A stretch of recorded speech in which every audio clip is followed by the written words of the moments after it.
Mend with me. Hi, my name is Lauren. I teach visible mending, and welcome to my first full-length video. Getting started with our supplies and what you might need to begin mending in our mending journey. I do have our visible mending kit here because those supplies I'm going to talk about are going to be in this kit. So at the end, we'll just open it up and take a look. Not necessarily a ad for the kit. This is just what you will need. So let's get started. First and foremost, you'll need needles. So these are Sashiko needles, and then you can also use embroidery needles. And this is a magnetic case. I do sell these cases, and I sell them because I think they're amazing. And it's a magnetic pad that's in here. This needle actually is bent, so both in my embroidery and in my mending, use this DMC number 5 embroidery needle. I like it because it has a really small eye and it has a really short tip. So I find that this goes through a lot of fabrics really easily. However, it's not super strong. So you can see here I was mending some denim, and this is what wound up happening to my needle. So they are not invincible. I recommend if you're embroidering only denim and you're only meaning to mend denim, I recommend using these Sashiko needles. And I recommend it because it is made to go through multiple layers of fabric, not only double layered like when you're mending, but also multiple layers like as you're pushing through. So this has a little bit thicker shaft in general, and then there is not much bulbness here in the eye, which also makes it easy to pass through multiple layers of fabric. And it also is quite sharp.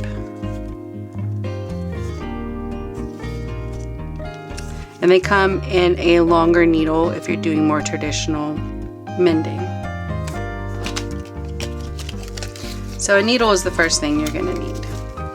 I do not recommend doing this with sewing needles. Let me see if I have one. Now, a sewing needle would be something that you get, so I think this is embroidery, boop, like in the sewing kits, and they are tiny and they're made to use with sewing thread.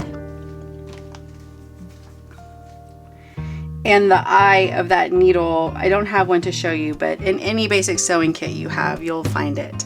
And the eye of that needle is very, very small, and I guarantee you it's going to go through your fingers.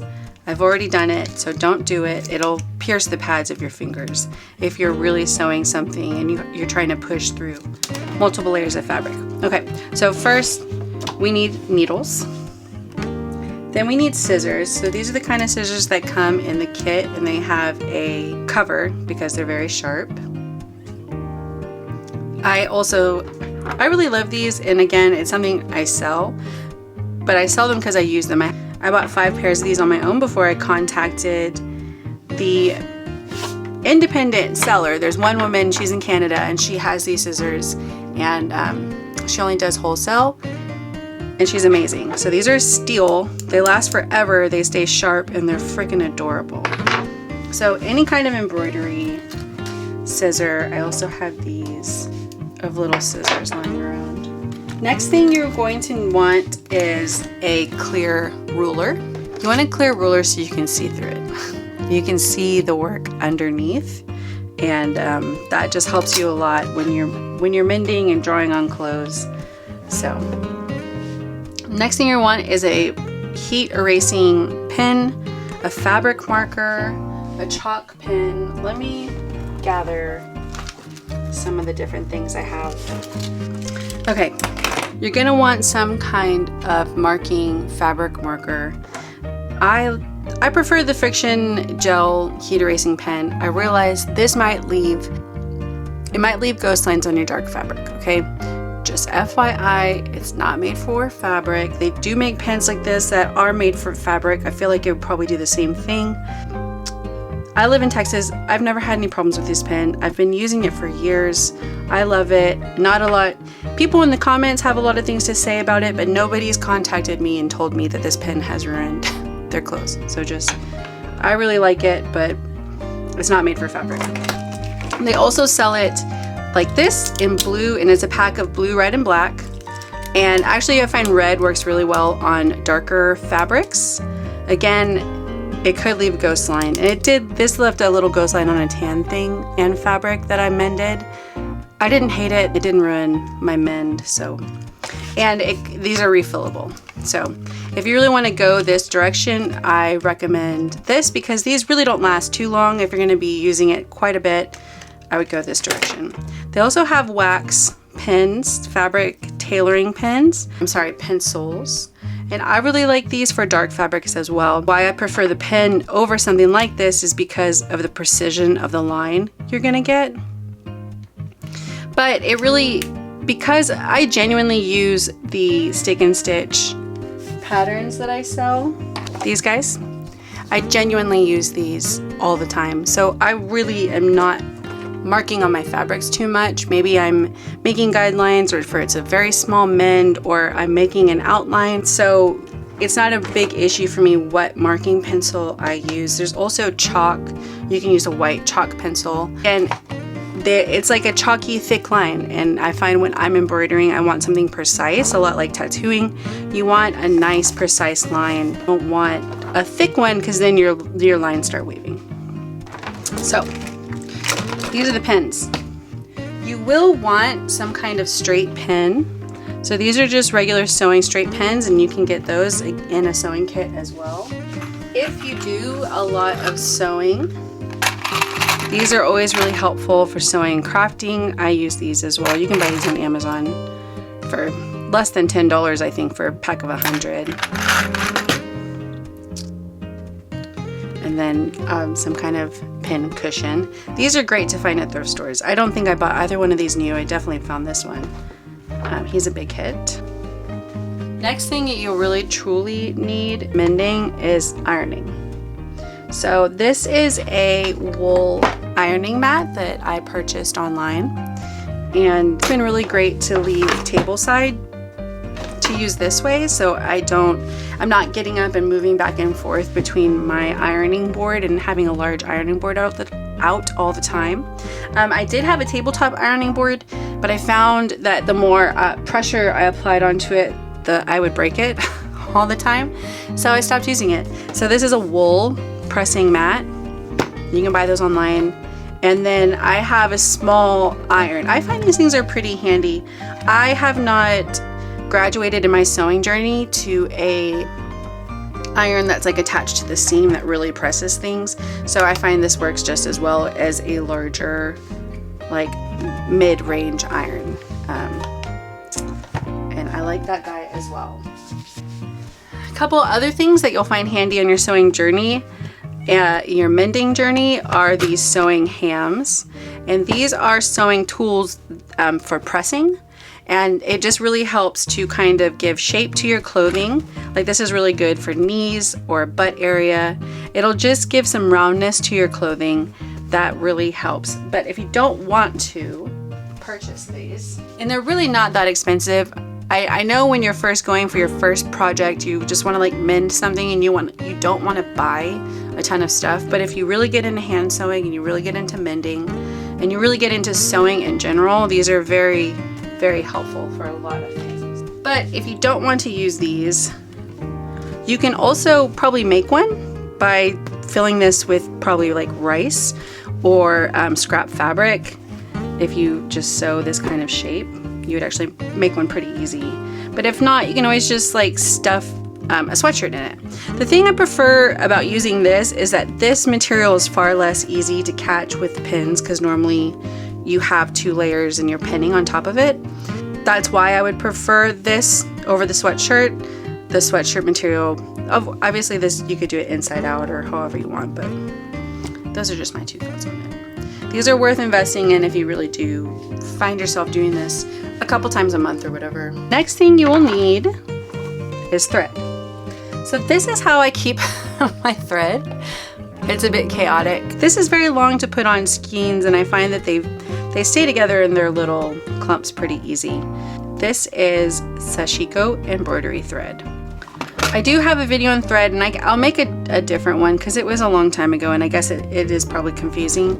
Main two things that you can end with are embroidery floss and Sashiko thread. They also have embroidery floss that comes on a spool that also is not meant to unravel. That I would consider that the same thing. The Sashiko thread, what makes it different between the two is that these are twisted together and not meant to come apart. And they're made to be able to pass through multiple layers of fabric, and they're twisted and not catch one of the smaller threads that it's made up of. So these are both made up of 6 strands. And the difference is embroidery floss is meant to come apart.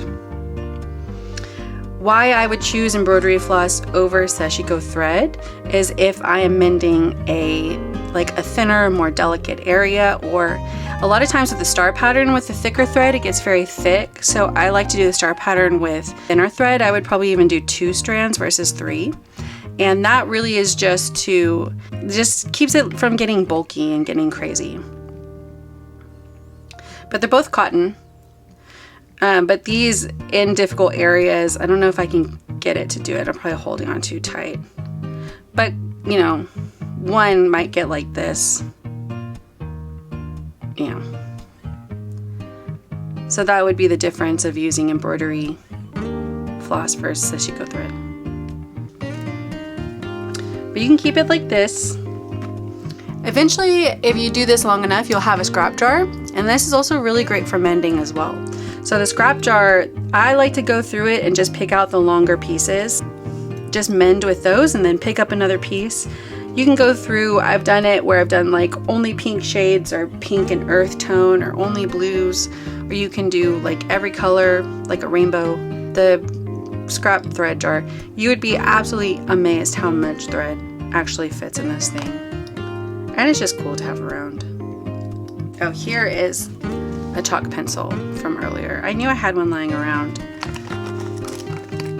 So these two I really get the most use out of. And this guy. But like I said, I'm really not writing on fabric too much because I genuinely use these like 90% of the time. I'm not doing a lot of it by hand because it gets messy. It's so easy, and I'm just used to having the guides. Another thing you might need is a seam ripper. This is the one I have on hand. I have a couple here. And then there is a small one that comes in your kit. And I mean, you always need a seam ripper, especially like the things that you're gonna mend. Like maybe you need to treat the original fabric to begin with, and this will just help you. Or if you mess up, this helps help pick out some of the threads. So seam rippers are always a good tool. And last, we're gonna go over hoops. These are the hoops that I have handy. I actually, in the kit is this size. This is a 6-inch hoop. I like to go just bigger than smaller just to help. Sometimes this is a little hard to hold on to, even for my hands. I really like 3-inch hoops. And if the mend is bigger than this, I'll move it around. Like say I'm doing the snake pattern. I guess I would probably use this if I were doing the snake pattern. But if it was a small one, I would do this and I could move it around my work. And this just makes it, especially when you're embroidering, it saves your hands. You're not having to hold onto the fabric so tight. So I really like embroidery hoops.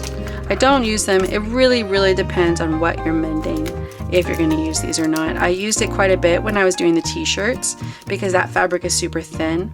But when you're mending denim, duck canvas, or something like that, the fabric's pretty stiff, so it's easy to keep its shape. I think this is pretty much it as far as my tools that I use. I'm gonna go ahead and get into the kit and to give you guys an idea of all the stuff that is in it. And just in case you are wanting to start this journey, I put them together because I wanted it to all be in one place. I know when you start trying to buy these things, it's like a pack of 3 or like $6 for one thing, and it really it can be a little not cost effective. So I put these kits together so I could buy these products wholesale and give them to you pretty much at cost. I really don't make a whole lot of money off the kits, but that's okay because I'm happy people are using them. So this is our beginner's visible mending kit. This comes with 3 different colors of thread. It's going to come with a denim color, a navy or a black, and a white or a cream. And it is going to come with a little bit about Sashiko visible mending in particular. And then we have some patterns on the back here. Help you get started. We have a 6-inch bamboo hoop, like I said before. Now there is a measuring tape, which is something I actually forgot to go over in my regular video. Measuring tape is self-explanatory, and why you need it, I would feel like would be self-explanatory. But it's a lot helpful. The rulers I give you are only 6 inches, so when you're trying to measure the size of a patch or something, that will come in handy. So it comes with a pack of needles, Sashiko needles, and then a pair of scissors. And these have a sheath so you don't stab yourself. Comes with the friction gel erasable pen. So this is a heat erasing pen, and this is washes away. I really like this pen. We have a 6-inch ruler and a small seam ripper as well. So you're going to use it like this to help you. And then they also come with the Visible Mending Stick and Stitch Grids and Guides Starter Pack and our Sashiko Pattern Starter Pack. So these are 4 separate quarter sheet 4x5 inch patterns that you can stick and put on top of your men's, and we'll go over these in later videos, but just a brief explanation. And you're able to embroider over and wash it away. It gives you a couple different lined patterns, staggered and even line stitch. So these will go a really long way. Not often are you needing to use an entire, you can cut them up and reuse them, and we will talk about them more in my videos. But there's a reusable bag. So you can keep all your stuff in here. You can reuse it. You can keep your projects in here. This will go from place to place if you'd like, and the bag is reusable on purpose, my friends. Thanks for watching, and I'll catch you on the next